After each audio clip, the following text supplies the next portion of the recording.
بسم اللہ الرحمن الرحیم۔ 13ویں سپارے کا آغاز ہو رہا ہے۔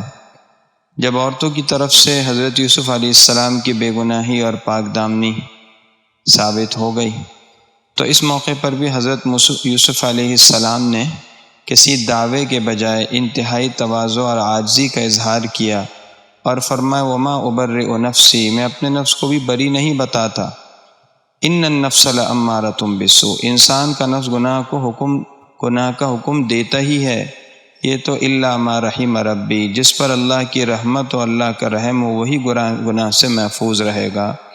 اس سے معلوم ہوا کہ ایک طرف گناہ سے بچنے کی کوشش کرنی چاہیے اور بچنا چاہیے، لیکن ساتھ میں بڑائی کا دعوے اور اظہار کے بجائے یہ بات ذہن میں رکھنی چاہیے اور زبان سے بھی کہنی چاہیے کہ بچانے والے اللہ ہی ہیں، اور انبیاء علیہم السلام سے متعلق ہمارا عقیدہ ہے کہ وہ گناہوں سے معصوم ہیں، پاک ہیں، محفوظ ہیں، ان سے گناہ ہو ہی نہیں سکتا۔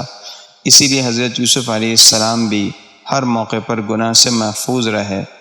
اس کے بعد حضرت یوسف علیہ السلام سے بادشاہ نے کہا کہ جی آپ نے مجھے جو تعبیر بتائی ہے تو یہ انتظام کون کرے گا اس تعبیر کا جو آپ نے کہا، اس طریقے سے غلے کی حفاظت کرنی ہے اور یہ نظام بنانا ہے۔ تو انہوں نے فرمایا اجعلنی علی خزائن الارض، مجھے وزیر خزانہ بنا دو، میں نگرانی کر سکتا ہوں، اللہ نے مجھے اس کا علم بھی دیا ہے۔ یاد رکھیے عہدہ مانگنا اس نیت سے کہ ہم اس سے دنیاوی فائدہ اٹھائیں یہ تو گناہ ہے، اور عہدے کی طلب لالچ میں مانگنا یہ غلط ہے، لیکن اس عہدے کی حفاظت کے لیے اس کا سوال کہ اگر یہ منصب کسی نااہل کو مل گیا تو وہ اس کو ضائع کرے گا، اس لیے ایک آدمی عہدہ مانگتا ہے اور ساتھ میں اسے اپنے اوپر اطمینان بھی ہے کہ وہ شرعی اصولوں کے مطابق چلائے گا تو اس کی گنجائش ہے۔ یہاں نبوت کا عہدہ تو پہلے سے ہی اتنا بڑا تھا کہ اس کے ملنے کے بعد نبی کو کسی عہدے کی کیا غرض ہو سکتی تھی، انہوں نے صرف اس عہدے کی حفاظت کے لیے یہ دعا کی، یہ سوال کیا۔ اس کے بعد جب یوسف علیہ السلام خزانے پر متعین ہو گئے تو طے ہوا کہ قحط کی وجہ سے ہر آدمی کو ایک خاص مقدار میں غلہ دیا جائے، کیونکہ مصر میں، کنعان میں، اطراف میں قحط آیا تھا۔ حضرت یوسف علیہ السلام کے بھائیوں کو پتہ چلا تو وہ حضرت یوسف علیہ السلام کے پاس آئے، ان کو پہچانے نہیں تھے، چھوٹے بھائی بنیامین نہیں تھے۔ یوسف علیہ السلام نے فرمایا آئندہ ان کو بھی لانا ورنہ غلہ نہیں دوں گا، اور جب غلہ دیا تو ان کے پیسوں کو انہی بھائیوں کے سامان میں رکھوا دیا، ان کو پتہ بھی نہیں چلا۔ واپس آ کر بھائیوں نے غلہ کھولا کہ غلہ بھی ہے اور پیسے بھی ہیں۔ یعقوب علیہ السلام کے سامنے تعریف کی کہ ابا یہ بادشاہ تو بڑے نیک ہیں، اور کہا ہے اگلی مرتبہ انہوں نے کہا کہ بھائی بنیامین کو ساتھ بھیجنا ہے، ہم حفاظت کریں گے۔ یعقوب علیہ السلام کو پہلے ہی ایک جھٹکا لگا تھا حضرت یوسف علیہ السلام کی حضرت یوسف علیہ السلام کے گم ہونے کا، تو بھائیوں سے کہا نہیں، مجھ سے پہلے عہد کرو کہ تم اس کو واپس لے کر آؤ گے اپنے ساتھ۔ پھر بچوں سے کہا بچے مصر میں ایک ساتھ نہ داخل ہونا، الگ الگ دروازے سے داخل ہونا، اس لیے کہ سارے بیٹے خوبصورت قداور تھے، خدشہ ہوا کہیں نظر نہ لگ جائے۔ معلوم ہو نظر سے حفاظت کی تدبیر کرتے رہنا چاہیے، لیکن ساتھ میں کہا وما اغنی عنکم من اللہ من شیء، جو اللہ کا فیصلہ ہو اس سے میں بچا نہیں سکتا، کوئی بھی تعویذ یا کوئی حفاظتی تدبیر اللہ کے فیصلے پر غالب نہیں آئے گی۔ یاد رکھیے ہوگا وہی جو اللہ چاہیں گے۔ اس کے بعد جب بھائی سب پہنچ گئے، یوسف علیہ السلام نے بنیامین کو اپنے قریب بلایا اور خاص عزت دی اور کہا تمہارا بھائی یوسف میں ہوں، جو ان نے تمہارے ساتھ ظلم کیا، برا رویہ کیا، اس پر رنجیدہ نہ ہونا۔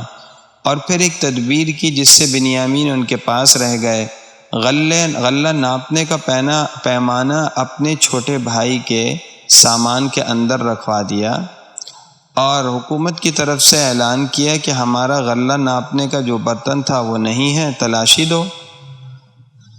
اور یہ بھی کہا کہ بھائی جس کے پاس سے وہ برتن ملے گا اسے روک لیا جائے گا، کیونکہ حضرت یعقوب علیہ السلام کی شریعت میں یہی حکم تھا، جس کے پاس چوری کا سامان ملے اسے پکڑ لیا جائے۔ تو پہلے دوسرے بھائیوں کی تلاشی لی گئی، پھر بنیامین کے سامان کی لی گئی، ان کے سامان سے پیارا برآمد ہوا۔ بھائیوں نے منت سماجت بھی کی کہ ان کے والد ضعیف ہیں، بوڑھے ہیں، کسی اور کو رکھ لیں، بنیامین کو جانے دیں۔ حضرت یوسف علیہ السلام نے کہا نہیں، یہ تو ناانصافی ہوگی، جس کے پاس سے جو چیز ملی ہے اس کو چھوڑ کر ہم کسی اور کو کیسے رکھ سکتے ہیں؟ اب ان بھائیوں نے آپس میں مشورہ کیا۔ بڑے بھائی یہودا نے کہا کہ پہلے ہی والد صاحب نے پختہ عہد لیا تھا کہ بنیامین کو لے کر آنا ہے، میں تو اب واپس نہیں جاؤں گا جب تک کہ میرے حق میں کوئی اور فیصلہ ہو، یا ابا جان مجھے خود اجازت دیں اور بلائیں، اور والد صاحب کو جا کر کہہ دو کہ آپ قافلے والوں سے بھی پوچھ لیں، آپ کے بیٹے نے چوری کر لی، ہم کیا کریں؟ حضرت یعقوب علیہ السلام کو بیٹوں نے جب یہ کہا تو انہوں نے وہی جواب دیا جو حضرت یوسف علیہ السلام کے موقع پر دیا تھا، فصبر جمیل، میں صبر کروں گا، عسى اللہ ان یأتینی بہم جمیعا، بہت امید ہے اللہ سب کو لے آئیں۔ معلوم ہوا کہ مومن کو کبھی بھی اللہ سے مایوس نہیں ہونا چاہیے۔ پھر کہا انما اشکو بثی وحزنی الی اللہ، اپنے رنج و غم کی فریاد اللہ سے کرتا ہوں۔ اللہ کے سامنے بندہ اپنا رونا روئے، ٹھیک ہے، جزا اللہ کے سامنے روئے دھوئے عاجزی اختیار کرے، لیکن مخلوق کے سامنے شور نہیں مچانا چاہیے۔ برادران نے یوسف دوبارہ مصر آئے ہیں اور حضرت یوسف علیہ السلام سے کہا بہت سخت مصیبت آ گئی ہے، معمولی سی رقم لے کر آئے ہیں، آپ ہمیں غلہ پورا دے دیں۔ یوسف علیہ السلام سے اب رہا نہیں گیا بھائیوں کی اس کمزور حالت کو دیکھ کر۔ حضرت یوسف علیہ السلام اب مصر کے بادشاہ بن چکے تھے۔ لکھا ہے کہ مصر کے بادشاہ بھی تخت ان کے حوالے کر کے ان کے ہاتھ پر اسلام لے آیا تھا۔ حضرت یوسف علیہ السلام نے کہا تمہیں معلوم ہے تم نے یوسف اور اس کے بھائی بنیامین کے ساتھ کیا معاملہ کیا؟ اب 40 سال اس واقعے کو گزر چکے تھے۔ بھائیوں کو تعجب ہوا کہ بادشاہ کو یوسف کے بارے میں کیسے علم ہو گیا۔ کہنے لگے کیا آپ خود تو یوسف نہیں؟ کہا جی ہاں، انا یوسف و ھذا اخی، میں یوسف ہوں، یہ میرے بھائی بنیامین ہیں۔ اور پھر کہا اللہ نے ہم پر احسان کیا اور ہمیں یہ عزت دی۔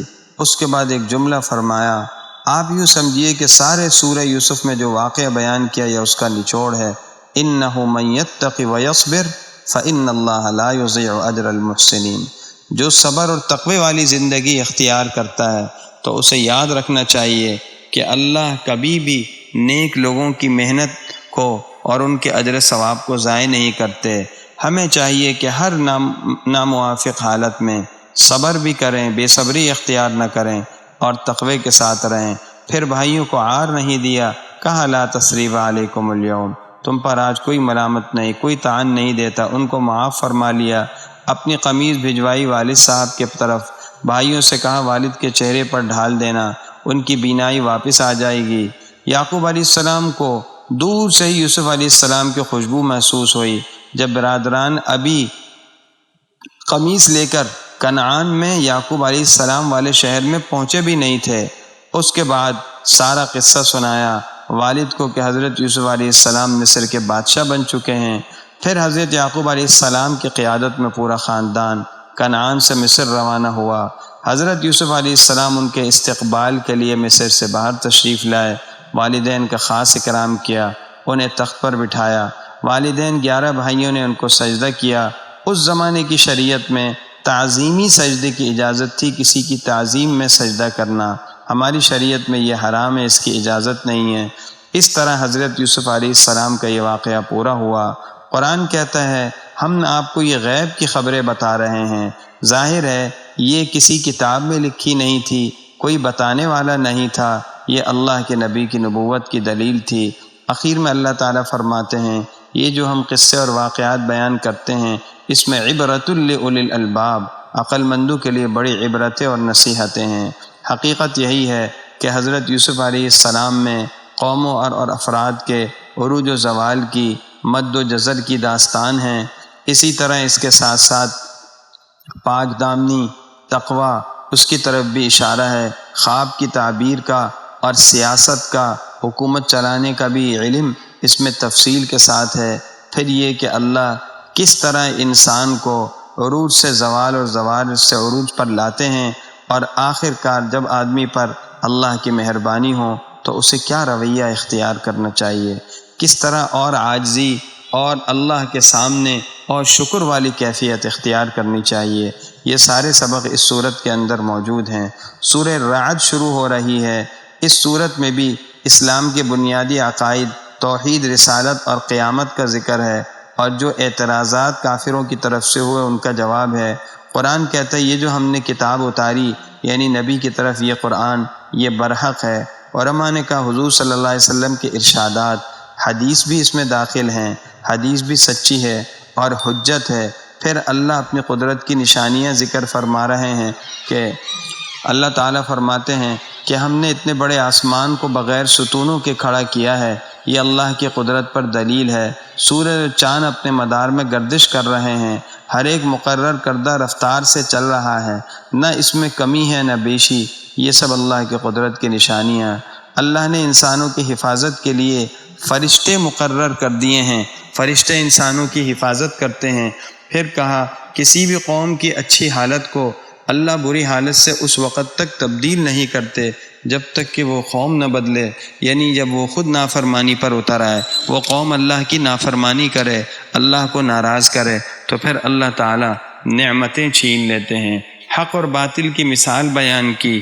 باطل ایسے جیسے سیلاب کبھی پانی پر چڑھاتا ہے، سیلاب میں پانی چڑھاتا ہے تو میل کچیل کچرا جھاگ اوپر آ جاتا ہے، ایسا لگتا ہے کہ پتہ نہیں کیا ہوگا۔ جب جھاگ ختم ہوتا ہے خالص چیز رہ جاتی ہے۔ ایسا کبھی ہوتا ہے کہ باطل کا ریلا آتا ہے، حق بظاہر دب جاتا ہے، لیکن جب باطل کا شور ختم ہوتا ہے حق ابھر کر آ جاتا ہے۔ حقیقت یہی ہے، اما ما ينفع الناس فيمكث في الارض۔ قرآن ایک حقیقت بتا رہا ہے، جو لوگوں کو فائدہ پہنچانے والی چیز ہے وہ زمین میں رہتی ہے۔ یاد رکھیے بقائے انفع و اصلح کا قانون قیامت تک رہے گا۔ جو چیز جتنے نفع بخش ہوگی، جتنی مفید پائیدار ہوگی، وہ باقی رہے گی۔ آگے متقین کی نشانیاں اوصاف بیان کیے۔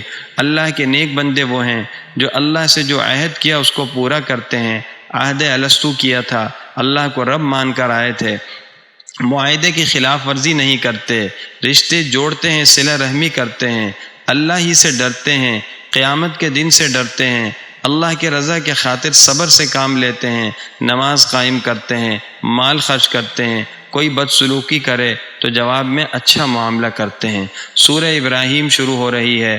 اللہ تعالیٰ بیان فرما رہے ہیں کہ ہم نے یہ قرآن کیوں اتارا، لِتُخْرِجَ النَّاسَ مِنَ الظُّلُمَاتِ إِلَى النُّورِ۔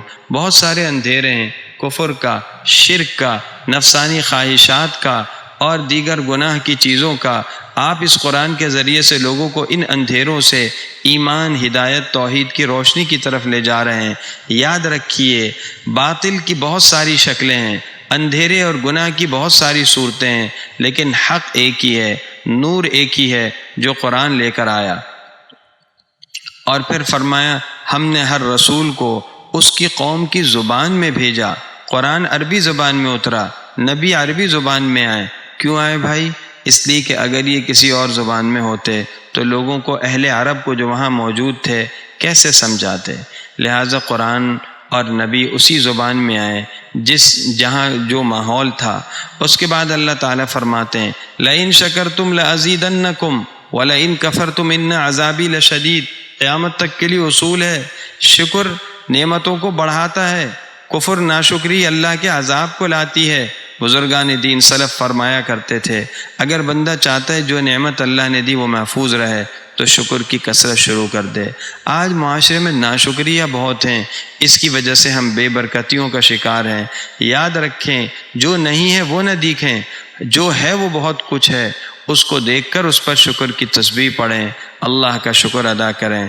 اس کے بعد قرآن بتاتا ہے قیامت کے دن شیطان بھی کافروں سے برات کا اعلان کرے گا جب عذاب کا فیصلہ ہو جائے گا۔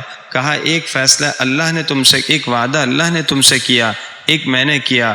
اللہ کا وعدہ سچا تھا کہ قیامت برحق ہے، اور جو میں نے وعدہ کیا تھا کہ دنیا میں مزے اڑا لو آخرت کچھ نہیں ہے، جھوٹ ہے، اور ان سے برات کا اظہار کرے گا کہ اب میرا تم سے تعلق نہیں، یعنی مجھ پر الزام نہ دو، میں نے تمہیں زبردستی گناہ میں نہیں ڈالا، بلکہ میں نے تمہیں صرف راستہ دکھایا تھا، خواہشات دکھائیں، تم پیچھے بھاگے چلے آئے، اب میں نہ تمہیں عذاب سے بچا سکتا ہوں نہ تم میرے کام آؤ گے۔ اس کے بعد قرآن نے مثال بیان کی۔ ایک مثال ہے کلمہ طیبہ کی، یہ ہے ایمان و توحید کا کلمہ۔ اس کی مثال کیسی ہے؟ ایک پاکیزہ درخت کھجور کا درخت مراد ہے جس کی جڑیں اندر ہوتی ہیں، بہت اوپر اس کی شاخیں اور اس کا تنا ہوتا ہے۔ یہی حال کلمہ طیبہ کا ہے۔ مومن کے دل میں اس کی جڑیں ایمان اور عقیدے کی صورت میں مضبوط ہوتی ہیں اور پھر اعمال کی صورت میں شاخیں نکلتی ہیں اور پھیلتی ہیں۔ اور ایک کلمہ خبیثہ گندا کلمہ ہے، یہ کفر کا اور شرک کا ہے۔ یہ اس پودے کی طرح ہے جو زمین کے اوپر سے اکھاڑ لیا جائے، جماؤ نہیں ہوتا۔ یہ اندرائن کی بیل ہے جس کو حنظل کہتے ہیں۔ اخیر میں حضرت ابراہیم علیہ السلام کی چند دعائیں ذکر کی جب اپنے بچے کو اور حضرت ہاجرہ کو کہاں لے کر آئے؟ مکے کی بے آب و گیا وادی میں، ابھی بیت اللہ بنا بھی نہیں ہے۔ حضرت ابراہیم علیہ السلام دعائیں کر رہے ہیں، اللہ اس کو امن کا گہوارہ بنانا اور ہم سب کو بت پرستی سے بچانا، میری اولاد کو بھی۔ اور پھر اپنی اولاد کے لیے چند دعائیں کی، اللہ میں نے یہاں تو لے آیا، یا اللہ آپ انہیں نماز کا پابند بنا دیے، ربنا لیقیموا الصلاۃ، لوگوں کے دلوں میں ان کی محبت ڈال دیجئے اور انہیں رزق کی فراوانی دیجئے۔ یاد رکھیے والدین کو اولاد کے لیے دعا کرنا چاہیے، ان کی دنیا کی بھی لیکن ان کی دین کی فکر زیادہ کرنی چاہیے۔ حضرت ابراہیم علیہ السلام نے 3 بنیادی دعائیں کی، ایک نماز کی پابندی یعنی دینداری کی، ایک یہ کہ وہ شہر و علاقہ امن کا گہوارہ بن جائے، اور ایک اقتصادی اور معاشی خوشحالی کی۔ اللہ ہم سب کو توفیق عمل نصیب فرمائے۔ وآخر دعوانا الحمد للہ رب العالمین۔